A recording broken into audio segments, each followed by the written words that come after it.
French versus English greetings in real life. Hello और बोंजूर दोनों एक जैसे लगते हैं, बट रियल लाइफ में इनका यूज और मतलब कुछ अलग ही होता है। तो फ्रांस में बोंजूर सिर्फ एक ग्रीटिंग नहीं है, this is also considered as a kind of password. Shop, office या क्लास में बिना बोंजूर बोले घुस जाना रूड और डिसरिस्पेक्टफुल कंसिडर किया जाता है। On the other hand, in UK, hello is considered as a courtesy. You just say hello and ask whatever you want. Salut versus hi. तो फ्रांस में सैल्यू is considered as strictly informal greeting, जिसे आप use करते हैं अपने friends या फिर इनफॉर्मल ग्रुप के लोगों के साथ। तो स्ट्रेंजर या सीनियर्स को आपने सैल्यू के थ्रू ग्रीट किया तो इसे डिसरिस्पेक्टफुल माना जाता है।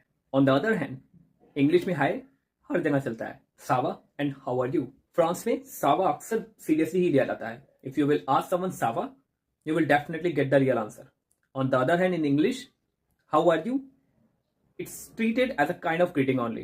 In response आपको मिलेगा fine, it's fine and it will work definitely.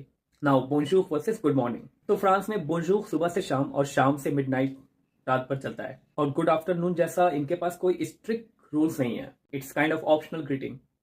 However on the other hand, English में टाइम के साथ ग्रीटिंग्स भी चेंज होती है। अशांति versus nice to meet you.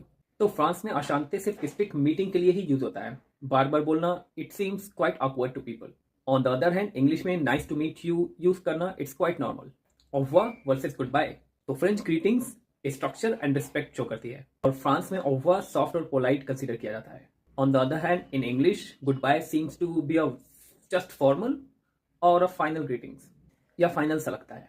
तो again, French greetings shows respect and structure. On the other hand, English shows ease and flexibilities. तो language culture समझना कम्युनिकेशन का रियल सीक्रेट है। तो if you want to learn any language, visit multilingual बनेगा India. बोसवाह versus good evening. तो France में बोसवाह एक क्लियर इवनिंग स्विच है। On the other hand, English good evening बहुत देर से बोलना क्वाइट ऑकवर्ड लगता है, and in English good evening is quite flexible. क्वाड एनफ वर्सेस व्हाट्सअप। तो इंग्लिश में व्हाट्सअप अक्सर रिटोरिकल होता है, and on the other hand, in French, क्वाड एनफ is being used to expect a real update. तो पूछो तो सुनो भी। ओवा वर्सेस सी यू। तो फ्रेंच में ओवा का मतलब सी यू सून अगेन, और इंग्लिश में सी यू हर जगह ही चल जाता है। Hey and the most common word. तो फ्रेंच में हे का कोई भी कॉन्सेप्ट नहीं है, because in France greetings are more structure. तो English culture values ease, on the other hand French culture values respect, और इसीलिए फ्रांस में एक ग्रीटिंग पूरी कन्वर्सेशन तय कर देती है।